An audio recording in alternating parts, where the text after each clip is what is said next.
This is Kristen Allison, and I'm a student at A.T. Still University, and this is my biomechanical analysis of the 110-meter hurdle sprint.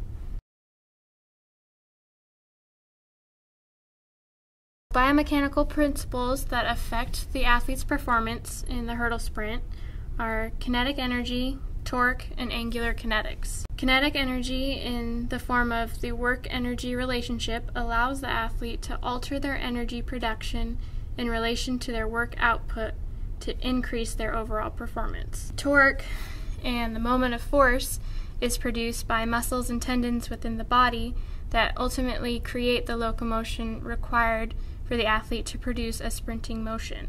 Angular kinetics, in the form of angular momentum and its moment of inertia, dramatically affect the performance of the athlete if not correctly balanced while going over the hurdles. The three main phases of hurdling include the elongated step, the midpoint, and landing. Another noteworthy topic is the lead leg versus the trail leg. The lead leg is the power leg, which is the first leg to clear the hurdles, and the trail leg, as its name suggests, means it follows after the lead leg. During phase 1, the elongated step, also known as the takeoff, there are several things going on in the video. Joint movements include the lead leg hip flexion, the knee being in flexion before it is quickly snapped into full extension in order to clear the hurdle. The trail leg, the hip is in extension while the knee stays in slight flexion. The athlete demonstrates that he's going to lead with his lead leg, and he's focusing on a strong knee drive at the takeoff to clear that hurdle.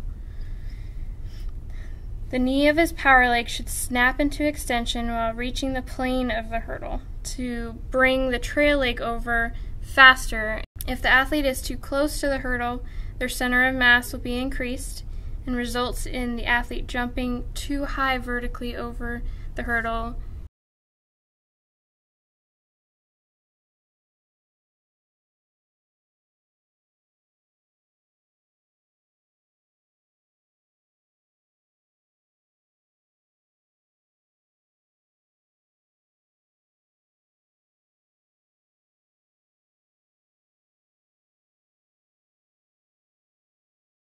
During the midpoint, or phase 2 of the hurdle, the athlete is in midair, completely off the ground and directly over the hurdle.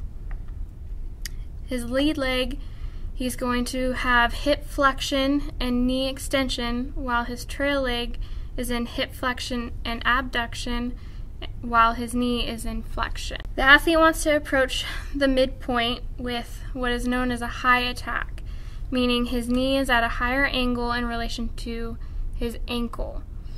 If the athlete is to perform a low attack, it means his ankle is higher angle in relation to his knee, and that can actually increase stress on hip and knee and increase injury potential. There's also a sweep attack, which is a neutral or a flat knee to ankle alignment, and it again can increase injury potential. Over-rotation is also a cause for concern. Over-rotation at the torso and the shoulders can throw the athlete's momentum off and alter their angular kinetics. During the landing, the lead leg, the hip will be in extension as it's preparing for impact back to the ground, and the knee will be in slight flexion, while the trail leg, hip will be in extension and adduction as it is trying to finish clearing the hurdle, and the knee will be in flexion as well. The lead leg should be pulled down and over the hurdle to force the trail leg to follow through as fast as possible. This increases the transition back into proper sprinting mechanics. If the athlete is to swing the trail leg too far wide, it will throw off the angular momentum of the athlete due to the shift in moment of inertia, and will create the off balance and potentially leading them to either clip the hurdle or stumble and fall.